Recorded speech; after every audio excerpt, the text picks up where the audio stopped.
When I was 14, a couple test drove me and another foster kid for a week, then sent him back an hour after choosing me because I wet the bed. When I overheard her on the phone that night, she said, maybe we should have kept Jamie. At least he was toilet trained. I stayed quiet. That was 4 years ago. Last month, she was arrested in front of her house. When I was 14, this couple pulled up to the group home in their Tesla, saying they needed to test 2 boys for a week. I was pick number 2. They explained they wanted to adopt 1 child to improve their home life, but first wanted to make sure they got the right fit. The woman adjusted her designer sunglasses. We've had disappointments before. A boy who seemed perfect, but had anger issues. Another who stole from us. She studied us like we were puppies at a pound. So we figured, why not trial 2 boys? See who fits our lifestyle better. The man nodded. It's like a week-long interview. Best behavior wins a family. Jamie was staring at his beat-up sneakers. I could see him already accepting defeat. The caseworker pulled me aside while they talked to Jamie. My caseworker squeezed my shoulder and whispered, just be better than him, whatever it takes. The first night was weird. This will be your room, my foster mom said. 2 beds, like a real brother's room. They made salmon for dinner. Jamie and I both rushed to set the table, bumping into each other. The woman laughed. There's enough love for both of you this week, she said. That night, Jamie whispered in the dark, I always lose these things. Don't feel bad when they pick you. I told him to shut up, but I couldn't stop my voice from shaking. Tuesday, she made pancakes shaped like Mickey Mouse. Jamie and I competed over who could compliment them more. Best pancakes ever. No, best pancakes in the universe. The man took us both to get new shoes. Jamie picked the cheapest ones. I did too. Some kind of foster kid code. Wednesday, they taught us to swim in their private pool. When changing, the man saw both our bruises. Mine from Davis. Jamie's looked older, deeper. Oh my gosh, he whispered. We're filing reports. You're both safe now. That afternoon, I accidentally called her mom. Jamie kicked me under the table, but she just laughed. That works, she said, then turned to Jamie. You too, sweetheart. Jamie's whole face changed. That night, we stopped competing. When Jamie spilled juice at dinner, I said I did it. When I couldn't figure out the TV remote, he helped without making it obvious. We were a team. Thursday, they took us to their country club. Our boys, they introduced us, not foster kids, their boys. Some woman said Jamie had the dad's eyes and he nearly cried right there. That night, Jamie showed me his only possession, a photo of his birth mom. She was 15 when she had me, he said. Sometimes I pretend she's looking for me. We stayed up talking until 3 a.m., planning how maybe they'd keep us both, how we'd be real brothers. They seem rich enough, Jamie said hopefully. Maybe they'll change their minds. I fell asleep believing it. Friday morning, the woman's eyes were red. The man kept clearing his throat. They'd made French toast, but neither of them ate. Jamie and I exchanged looks. We both knew that face. The we need to talk face. We've made our decision, the woman announced at breakfast. Jamie grabbed my hand under the table. Jamie, can we talk to you privately? He followed them to the living room. I heard crying. When he came back, his face was broken. They picked you, he whispered. I leave in an hour. We spent that hour in our room. He gave me the photo of his mom. Keep it safe, he said. Maybe we'll find each other again when we age out. I gave him my only good hoodie. The couple drove him away while I watched from the window. The woman was crying. We wish we could keep both, she said when they returned. But wishes don't mean poop in foster care. Friday night, they sat me down with cocoa and paperwork. We want to adopt you, the woman said. For real. Forever. But all I could think about was Jamie's empty bed. Saturday felt different. They kept taking photos. We made pizza, and I let them win the flower fight. The man showed me his workshop. For your room, he said about the birdhouse. Your room. Not Jamie's and mine, just mine. That night, they tucked me in. Both beds still there. Jamie's stripped bare. Good night, Mom. Good night, Dad. They smiled so wide. I woke up screaming at 3 a.m. The nightmare was about my birth mom, but she had Jamie's scared eyes. I'd wet the bed, soaked through everything. I tried to clean it, but they heard. The woman flicked on the light and just stared. The man appeared behind her, and his face went from concerned to disgusted. It's okay, the woman said, but she was already pulling out her phone. I heard her in the hallway. Yes, tonight. We didn't sign up for damaged goods. Maybe we should have kept Jamie. At least he was toilet trained. The man brought garbage bags. They didn't speak on the drive back. The woman kept checking her mirrors like I might pee in the Tesla, too. The director sighed and led me back to my old room. Davis was waiting, smiling. Heard you tried to snitch. Full story on channel. Link below. Davis grabbed my shirt and slammed me against the wall hard enough to knock the wind out of me. His fist connected with my stomach, and I doubled over gasping while he whispered that snitches get worse than stitches. The director stood in the doorway watching like she always did when Davis handled problems. He hit me 3 more times before dragging me to the bathroom,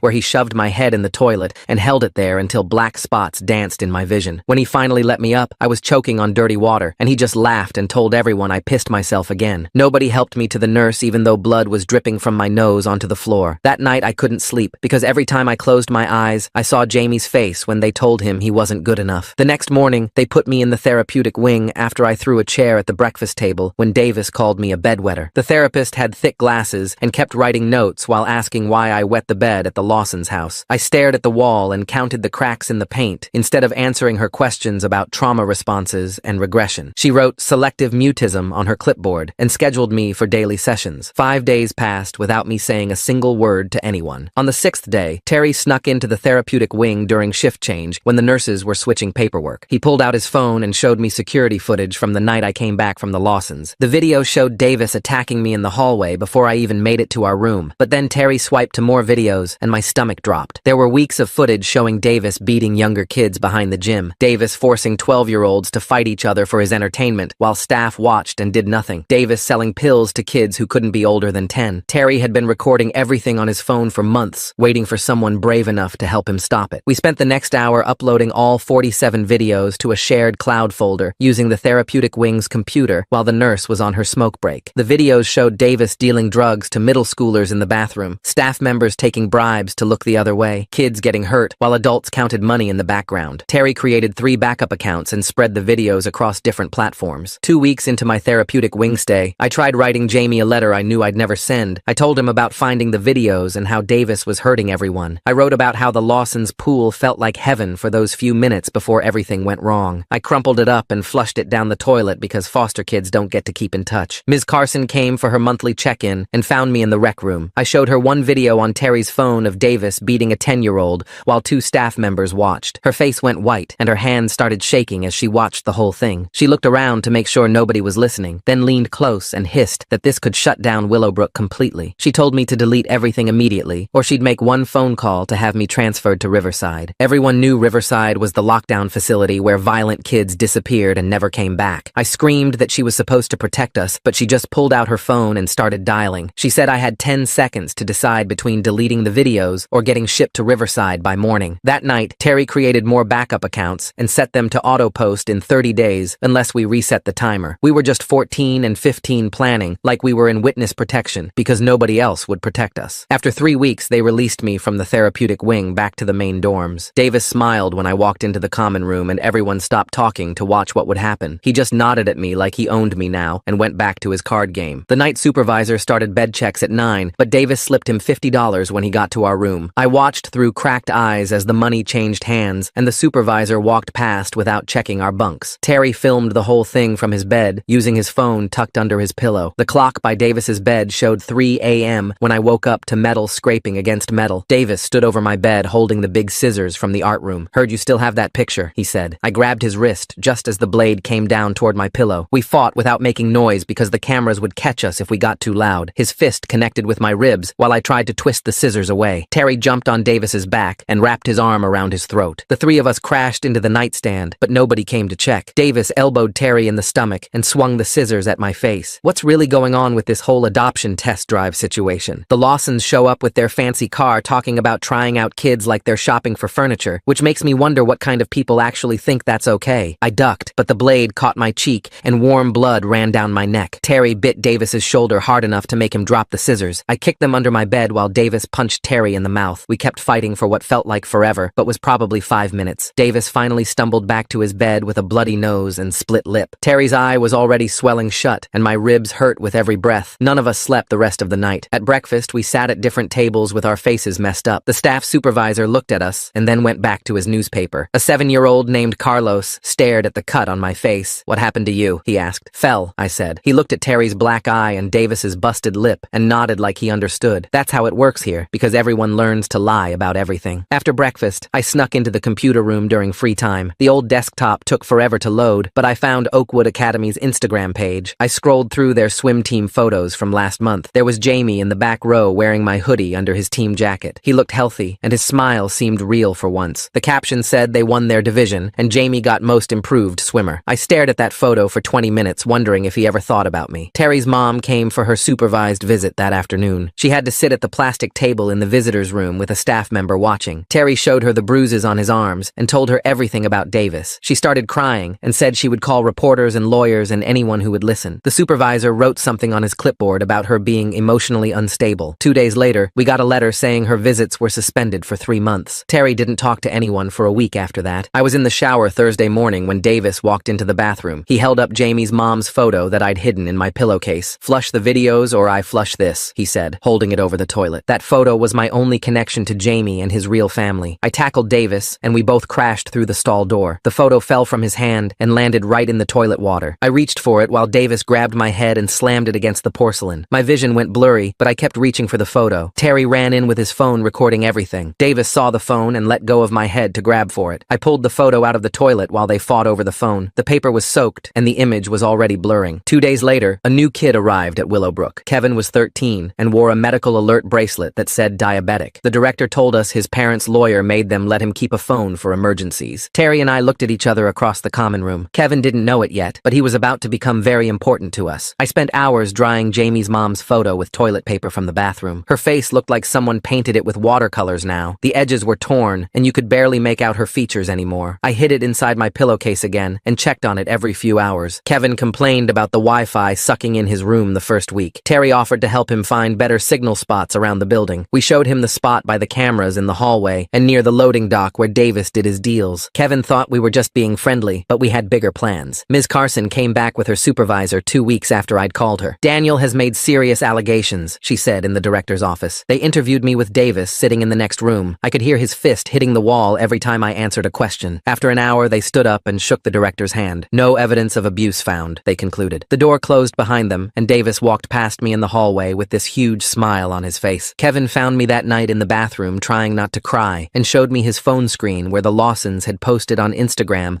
about Jamie having attachment disorders and needing special help at some treatment center. The caption said they were committed to helping their son through his mental health struggles, but the comments were all about how brave they were for not giving up on such a difficult child. I knew right then they were already setting up the story for when they dumped him too. A month passed after that failed investigation, and I started stealing printer paper from the library during study time, writing down everything that happened each day with exact times and who saw what. Terry found me one night with my stack of papers and called it evidence building, but I just called it survival because nobody else was going to save us. The night supervisor started bringing his nephew around after midnight, and we all knew the kid was dealing because he'd park his Honda behind the dumpsters and people would come and go all night. Kevin had fixed his old phone with parts from the computer lab and started recording the license plates, the handoffs through the kitchen window, even got clear video of money changing hands. We weren't just building a case against Davis anymore. We were documenting the whole rotten system. 3 weeks into this, the director called a surprise room inspection at 6 in the morning, and I knew Davis had planted something because he kept looking at me during breakfast. Terry had seen him near my room the night before and moved whatever pills Davis hid in my mattress into Davis's own locker while he was in the shower. When they found the baggie of oxys in his locker, Davis went absolutely crazy, throwing chairs and screaming that I set him up, but nobody believed him because of his record. They sent him to juvenile detention for 2 weeks, and the little kids actually smiled at dinner for the first time in months. I knew he'd be back though, because the system always brings them back no matter what they do. During those 2 weeks of peace, I taught Kevin how to encrypt his files on an old laptop we found in storage, and he showed me how every photo and video has invisible information called metadata that proves exactly when and where it was taken. We spent hours organizing everything, building folders of evidence that couldn't be questioned or dismissed. Terry's older brother Daniel got out of prison and came for family visiting day, which was usually just kids sitting alone in the cafeteria pretending their families might show up. Daniel was huge, covered in tattoos, and when Terry told him everything about Davis and the drugs and the beatings, Daniel leaned forward and asked for names, said he'd handle it his way. Terry shook his head and told him we were doing this legal, doing this right, that we had a plan. The day before Davis was supposed to come back, Ms. Carson pulled me aside after our session, and her hands were actually shaking when she told me Davis's uncle was a cop, that his whole family had connections throughout the system. She said if I didn't drop this whole thing, I'd disappear into some group home upstate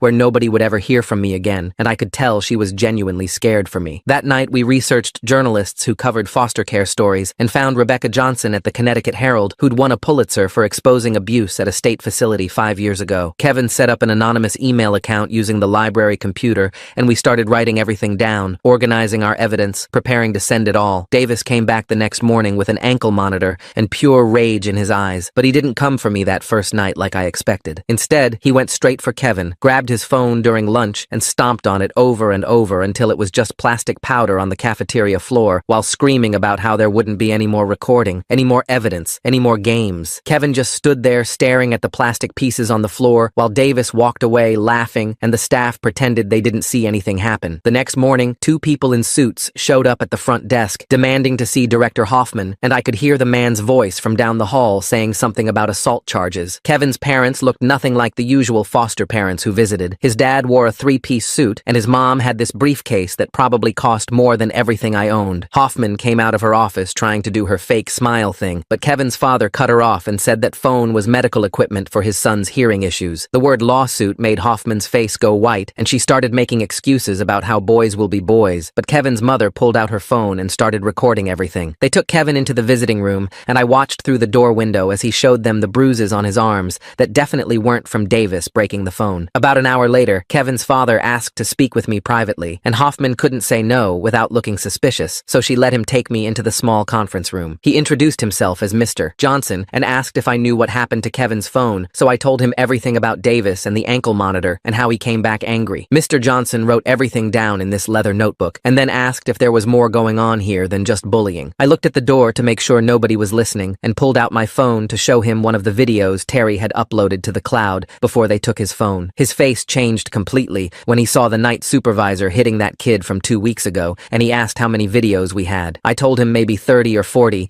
and he closed his notebook and leaned forward, asking if I'd be willing to testify about what I'd seen. So the director just happens to let a lawyer parent into a private room with Daniel after all these cover-ups? Something tells me Mr. Johnson showing up right when Davis destroyed that phone isn't just lucky timing. Kevin's parents seem way too prepared for this whole situation. Before I could answer, Hoffman knocked on the door saying visiting hours were over, but Mr. Johnson handed me his business card and said to call if anything else happened to any of us. Later that day, Terry and I were in the library pretending to do homework when I told him about Mr. Johnson being a civil rights lawyer. Terry kept shaking his head, saying lawyers only care about their own kids, and Kevin's dad probably just wanted to get him out of here. But I remembered when Victoria had that lawyer at the country club and how different everything felt when adults with power actually gave a damn. Terry said we should wait for the reporter lady to respond, but I thought maybe we needed both, someone on the inside and someone on the outside. That night, I had the worst dream where Jamie and I were back in Victoria's pool, but the water was thick and black like oil. Jamie kept trying to tell me something, but every time he opened his mouth, the black water would pour in and he'd sink deeper. He kept saying they're watching over and over until I couldn't see him anymore, just bubbles coming up through the black. I woke up gasping and found Davis standing right next to my bed, just staring down at me in the dark. He didn't say anything, just stood there for maybe 5 minutes before walking back to his bed, and I stayed awake the rest of the night with my back against the wall. 3 days later, Mr. Johnson came back, but this time he brought another man who he introduced as a former federal prosecutor named Mr. Reeves. They met with me and Terry in the conference room, and Mr. Reeves explained how they could file charges under something called RICO, which meant they could go after everyone involved, not just individual staff members. Mr. Johnson pulled out a flip phone from his briefcase and showed us how to upload the videos to a secure Dropbox that only they could access. He said to keep the phone hidden inside this hollowed-out law textbook he brought, and only use it when we were absolutely sure nobody was watching. Mr. Reeves gave us his direct number and said to call immediately if anyone tried to hurt us or destroy evidence. After they left, things got weird fast because the night supervisor started doing rounds every hour instead of every few hours, and he'd shine his flashlight right in our faces to make sure we were really asleep. Davis figured out the pattern and started sleeping in shifts with 2 other kids, so someone was always awake watching when staff came through. We were all exhausted from barely sleeping, and kids were starting to make mistakes during the day, which got them in trouble with staff. 2 weeks passed before we finally got an email back from Rebecca Martinez saying she was interested in our story but needed to verify everything before her editor would approve it. Kevin's dad set up a meeting at his law office and told Hoffman it was for Kevin's medical evaluation, but really, Rebecca interviewed me and Terry for 3 hours. She had this tiny recorder that looked like a regular pen, and she asked about everything from the food to the punishment room to what happened to kids who tried to run. Terry showed her the scars on his back from when he first got here and tried to escape, and she took photos with her phone. She said she needed to interview more kids to establish a pattern and asked if we could help her get access without raising suspicion. The next week, I was in the library when I saw this newspaper someone left on the table with Jamie's face on the front page of the local section. The headline said, "Local Teen Wins State Science Fair," and there was a picture of him holding this huge trophy with 2 adults who the article called his supportive adoptive parents. The article talked about how he'd built some kind of water filtration system and was headed to nationals, but there was no mention of the group home or foster care or the week he had a brother. I stared at that photo until the librarian said we had to leave, and I kept thinking about how his new parents were there, cheering for him while I was hiding evidence in textbooks. That same night, Davis cornered Terry in the shower room when everyone else was at dinner, and I heard the screaming from down the hall. By the time I got there, Terry was on the floor, and his whole back was bright red from where Davis had held him under the hot water. Davis kept asking where the videos were, but Terry just lay there shaking and couldn't talk. For 3 days, Terry couldn't speak at all, and we had to bring him food because he couldn't leave his bed without crying from the pain. But he never told Davis anything about the phone or the Dropbox or the lawyers, and I knew he was tougher than any of us. The next Monday, Rebecca showed up at the group home as a volunteer tutor computer, which Hoffman had apparently approved because it looked good for their state reviews. She had that pen recorder going the whole time and managed to interview 6 different kids while pretending to help them with homework. Davis sat at a table across the room the entire time, just watching her and watching us, but he couldn't get close enough to hear what anyone was saying. Rebecca asked each kid about specific dates and incidents we'd told her about,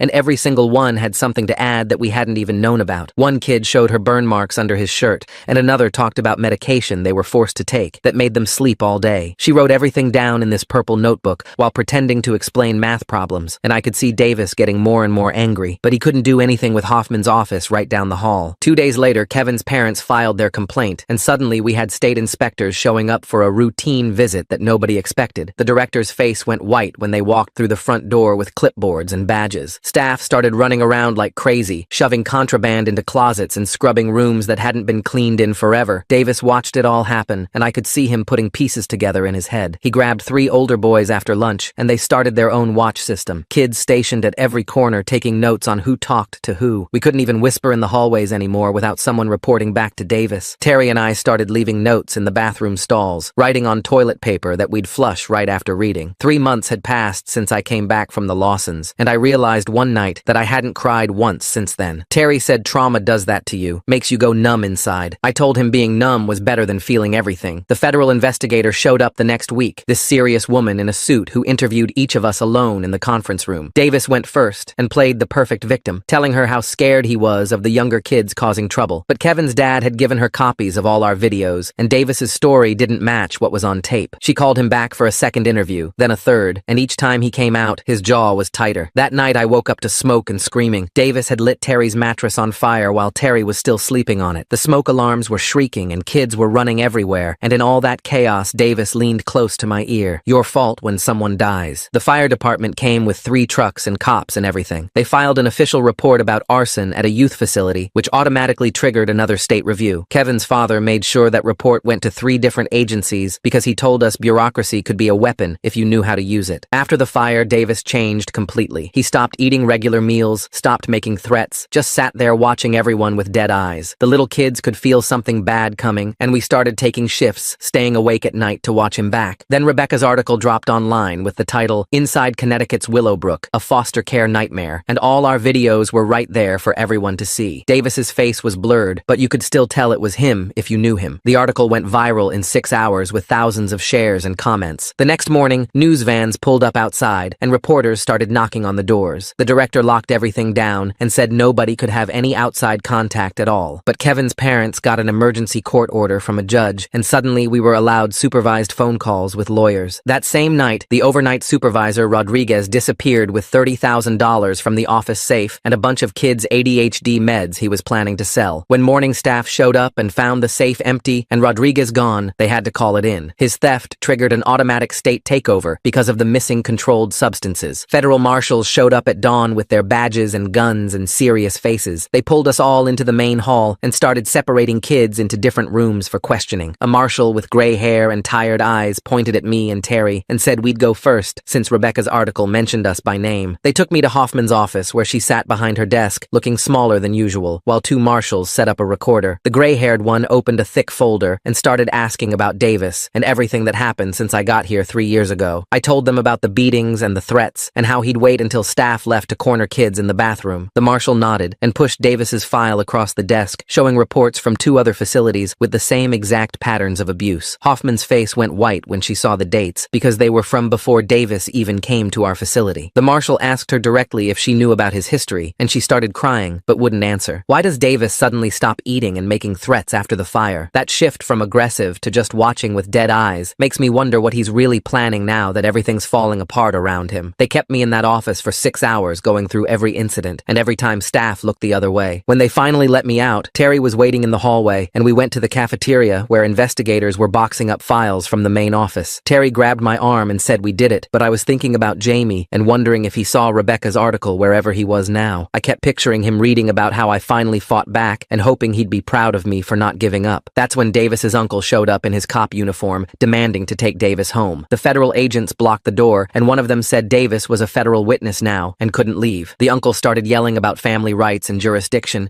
but the agents didn't move. He tried to push past them and grabbed one agent's shoulder, which was the stupidest thing he could have done. They had him in handcuffs within seconds, charging him with obstruction of justice and interference with a federal investigation. Davis watched from the doorway as they led his uncle out to a patrol car, and for the first time, I saw real fear in his eyes. 3 days later, we were at the courthouse for an emergency custody hearing. Kevin's parents sat in the front row with their lawyer explaining to the judge how they wanted to foster Terry and me temporarily while the investigation continued. The judge reviewed our files and all the evidence from the facility and kept shaking her head at what she was reading. She asked Kevin's parents if they understood what they were taking on, and Kevin's mom said they'd already prepared rooms for both of us. The judge stamped the papers and said placement approved pending the full investigation. A week later, I was sitting at a real dinner table for the first time since the Lawsons rejected me. Kevin's mom made spaghetti and garlic bread, and nobody had to fight over portions or watch their back while eating. Terry kept looking around like he couldn't believe we were actually in a normal house with normal people. He started crying right into his garlic bread, and Kevin's mom just rubbed his back without asking questions. The next morning, Ms. Carson showed up at Kevin's house saying she needed to talk to me. She sat on the porch looking older than I remembered and said she tried to protect us within the system's limitations. I pulled out my phone and showed her the recording I'd made of her threatening to send me to Riverside if I didn't stop complaining about Davis. She stood up without another word and walked to her car, and I never saw her again. 2 days later, they transferred Davis to federal juvenile detention to wait for his trial. I watched from Kevin's bedroom window as they led him out in handcuffs and an orange jumpsuit. He looked up and saw me and mouthed the words, "I'll find you," but he was in chains and I was free. That same afternoon, the Lawsons called Kevin's parents after seeing Rebecca's article online. Kevin's dad answered, and I could hear them on speaker saying they wanted to help and offering to pay for therapy. Kevin's dad told them to direct any communication through lawyers and hung up. That night, everything hit me at once, and I started crying harder than I ever had in my life. 3 months of fear and pain came pouring out, and I couldn't stop shaking. Terry held me while I sobbed about Jamie and the Mickey Mouse pancakes and the pool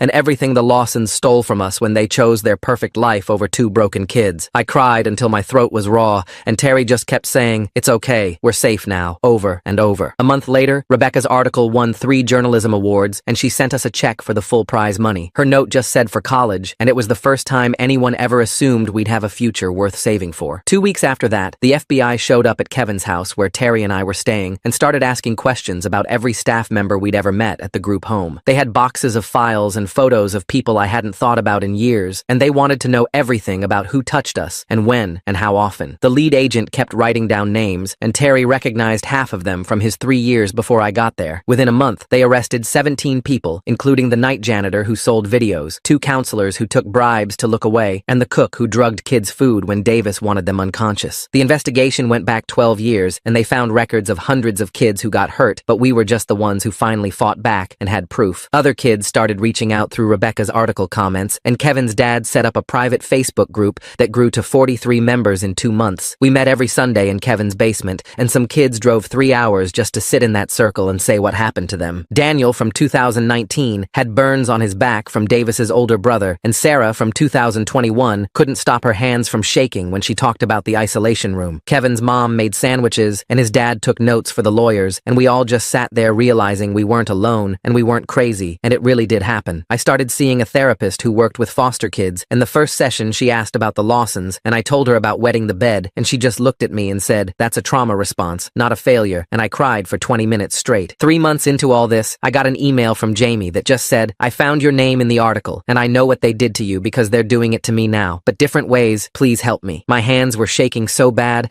I could barely forward it to Kevin's dad, who read it and said, "Psychological abuse is harder to prove," but called child services that same day. The investigation into the Lawsons started the next week, and they found 5 other boys before Jamie, who all got returned for behavioral issues after a few weeks or months. Davis's trial started in March, and I sat in that witness chair for 3 hours, showing the bruises and the videos and explaining every single thing he did, while his lawyer kept calling me a liar and an attention seeker. The judge had to call 2 recesses because jury members were crying, and when they played the video Terry took of Davis beating that 8-year-old kid, the whole courtroom went dead silent. Terry testified the next day, and that's when everything exploded, because he told them about the 2 younger boys Davis raped in the basement and how they never reported it because Davis said he'd kill them. Terry had been recording on his phone for months and had their voices saying what happened, and when the prosecutor played those recordings, you could hear people gasping in the gallery. The judge called a week break after that, and Kevin's family took us camping to get away from all the reporters and lawyers, and it was the first time I'd ever seen real stars without bars or mesh or dirty windows in the way. Terry and I stayed up all night by the fire just looking at the sky and not talking about any of it, because sometimes you just need to remember there's a whole world outside of courtrooms and group homes. When we got back, the investigation into the Lawsons had blown up because they found emails between them and other couples about trading kids like they were shopping for furniture and comparing notes on which boys were most desperate for love. Jamie had lost 15 pounds in 2 months because they stopped feeding him when he disappointed them, which was basically every day since he couldn't be perfect enough. He finally ran away and showed up at Kevin's house at 2 in the morning with just the clothes on his back, and Kevin's mom took one look at him and called emergency services while making him eat everything in the fridge. 2 weeks later, they let me see Jamie at the group therapy place downtown. He was sitting in the waiting room wearing my old hoodie that hung loose on him now since he'd lost so much weight. We both stood there not knowing what to do with our hands or where to look. The therapist watched us from the doorway like we were some kind of science experiment. Jamie pulled something from his pocket, and I realized it was the photo of his mom he'd given me that week, but I still had the original in my wallet. He must have gotten a copy made. We sat on opposite ends of the couch, and the silence felt heavy. His hands kept shaking, and he kept pulling the hoodie sleeves down over them. I wanted to say something about how sorry I was, or ask if he was okay, but the words got stuck. The therapist finally left us alone, and Jamie just stared at the floor. I pulled out his mom's photo from my wallet and slid it across the coffee table. He looked at it for a long time, then pushed it back to me. "Keep it," he said quietly. Those were the only words we said to each other that whole hour. The next morning, Victoria and Richard showed up at Kevin's house with 2 police officers demanding Jamie back. Kevin's dad met them at the front door, but he wasn't alone. 3 people in dark suits with federal badges stood behind him. "Jamie Rodriguez is in protective custody pending investigation of child endangerment," one of the agents said. Victoria started screaming about their rights, and Richard tried to push past them, but the agents didn't move. "You're both under arrest for child endangerment and abuse," the agent continued. The police officers who came with them looked confused until the agent showed them some paperwork. Victoria's face went white when she saw whatever was on those pages. They put them both in handcuffs right there on Kevin's front lawn while half the neighborhood watched. 3 weeks later, I had to testify at Davis's trial. The courtroom was packed with kids from Willowbrook and their new foster families. Davis sat at the defendant's table in an orange jumpsuit, looking smaller than I remembered. The prosecutor showed pictures of my bruises and the bruises on 6 other kids. Terry crying into his garlic bread seems like such a strange detail to include. Why that specific image? The timing of Ms. Carson showing up right after they get placed feels convenient, and I'm curious why she'd even try that conversation knowing what they have on her. One kid who was only 8 had to testify by video because he was too scared to be in the same room as Davis. When the verdict came back guilty on all counts, Davis didn't even react. The judge gave him 15 years, starting in juvenile detention, then transferring to adult prison when he turned 18. As we filed out of the courtroom, one of the younger kids Davis had hurt grabbed my hand. "Thank you," she whispered. Her foster mom quickly pulled her away, but I saw her mouth the words again. The next day, Director Hoffman took a plea deal. Her lawyer argued she was just overwhelmed and made mistakes, but the prosecutor had Ms. Carson's 17 reports that Hoffman had buried. The judge wasn't buying the sob story. "You had a duty to protect these children, and you failed," he said. 2 years in prison and a lifetime ban from working with children. Hoffman cried through the whole sentencing, but nobody in that courtroom felt bad for her. Ms. Carson's trial was different. She wasn't on trial for crimes, but as a witness in the state's case against the whole system. She brought boxes of evidence, copies of every report she'd filed over 3 years. 17 reports about Davis alone, 23 about other abuse at Willowbrook. Each one stamped received by the state office, then filed away with no action taken. The state's lawyer tried to argue she should have done more, but Ms. Carson had receipts for everything. Certified mail slips, email read receipts, even recordings of phone calls where supervisors told her to stop making waves. The judge ordered an immediate audit of every group home in the state. That afternoon, the state announced Willowbrook's permanent closure. All of us were getting moved to vetted foster homes within the week. Terry and I got lucky because Kevin's mom had already started the paperwork to take us both. When the official foster placement came through, it felt weird signing papers that said we were brothers now, at least on paper. Kevin's mom made a big dinner to celebrate, but it felt more like relief than joy. The Lawsons' trial started 2 months later. Jamie and I had to testify on different days so we wouldn't see each other. I told them about the competition week, how they made us perform for them like dogs at a dog show. I told them about the Tesla ride back after they rejected me for wetting the bed. Jamie's testimony was worse. He talked about months of psychological torture after they chose him. No food if he disappointed them. Locked in his room if he showed any emotion they didn't like. They wanted a perfect doll, not a real kid with real problems. 5 other boys testified by video link from different states. All of them had similar stories about trial weeks and being discarded when they showed any sign of being actual humans with needs. One boy said they returned him after he got a B on a test. Another got sent back for crying when his birth dad died. The jury deliberated for less than an hour, guilty on all counts of child abuse and endangerment, but the judge gave them a suspended sentence with probation because they had no prior record and good lawyers, no jail time, but they went on the abuse registry and could never foster or adopt again. Jamie was finally free from them legally. That's when everything changed. A woman named Rosa Rodriguez had seen Jamie's picture in the news coverage of the trial. She was his biological grandmother, and she'd been searching for him for years. The state had told her Jamie's mom was dead, and Jamie was adopted by a good family. All lies. Rosa had proof she'd tried to get custody when Jamie was a baby, but the state said she was unfit because she was single and worked 2 jobs. Now she had a house and a steady income, and she wanted her grandson back. The court set a hearing for 2 weeks later, and Jamie had to meet with his grandmother 3 times before then. After the second visit, he pulled me aside in the cafeteria at Kevin's house, where we were all staying temporarily. "She's blood," he said, looking at his hands, "but you're the only family who fought for me." I told him blood doesn't mean everything, but love might, and he should give her a chance. He nodded, but kept picking at his food. That same week, Kevin's dad filed the federal lawsuit against the state with over 400 plaintiffs from group homes across Connecticut. "This isn't about money," he told us at dinner. "It's about changing the system." The paperwork was thick as a phone book and had all our testimonies plus medical records and photos of injuries. 2 weeks passed fast, and the morning Jamie had to leave, we met in the backyard one last time. He pulled my old hoodie from his bag and handed it back all folded neat. I gave him his mom's photo that Kevin's parents had paid to get restored by some professional who fixed old pictures. We promised to stay in touch, even though we both knew how these things went in foster care. His grandmother Rosa showed up in a Honda Civic with Puerto Rican flags hanging from the mirror and hugged him so tight I thought she might break him. 6 months went by in Kevin's house with therapy twice a week and nightmares most nights. The adoption hearing came in April with Terry and me standing in front of a judge who asked if we wanted to change our names. Terry kept Walker and I kept Smith because Daniel Smith survived Willowbrook, and that meant something. Kevin's mom cried when the judge signed the papers, and his dad took us all out for steaks. My first day at regular high school felt weird without the group home label following me around. Some girl in chemistry asked about the scars on my arms, and I just said I got them fighting back, which was true enough. Terry started his YouTube channel that week, talking about foster survival tips, and got 1,000 views the first day. Kids from all over started messaging him with their own stories, and we spent hours every night responding because nobody should fight alone. Sometimes I still wake up at 3 in the morning expecting Davis to be standing over my bed. The house stays quiet and safe, but my body remembers everything. Kevin's mom usually finds me in the kitchen making toast, and she makes cocoa without asking questions, which helps more than she knows. The lawsuit settled 8 months after we filed for $50 million split between all the survivors, plus federal oversight of Connecticut's foster system going forward. We actually changed the law and saved other kids from what we went through. Jamie texted me pictures from his new swim team, where he made varsity as a freshman. His grandmother's house looked small but clean, and he was smiling real in every photo, not that fake foster kid smile we all learned. Rebecca asked me to write everything down for her follow-up article, so I spent 3 weeks typing it all out with Terry, adding his parts, and Kevin editing for grammar. When Kevin's parents read the final version, his mom grabbed my hand and said, "We survived hell, and now we had to live." So we do that every single day, just trying to live normal lives after everything. Terry goes to therapy and talks to other foster kids online while I swim laps at the Y and try not to flinch when people touch me unexpected. Jamie visits once a month, and we play video games and don't talk about Willowbrook unless one of us needs to. Kevin's parents never ask us to call them mom and dad, but sometimes we do anyway. The nightmares come less often now, but they still come. Davis got 15 years, and the director got 10, and Ms. Carson died of a heart attack before trial. Sometimes I Google the Lawsons and wonder if they think about that week, or if they found another kid to test drive. Rosa sends me Puerto Rican food sometimes with notes saying I'm Jamie's brother, and that makes me family too. The foster system is still broken, but at least 400 kids got justice and money for college. I start freshman year at UConn in the fall studying social work because somebody who lived it needs to fix it. Terry's YouTube channel has 50,000 subscribers now, and he got invited to speak at conferences about trauma. We survived and we're healing, and some days that's enough. Most days, it has to be. That was such a cool dive into all those puzzling moments. I love going down these rabbit holes with you. Can't wait to do it again. Subscribe for more content like this.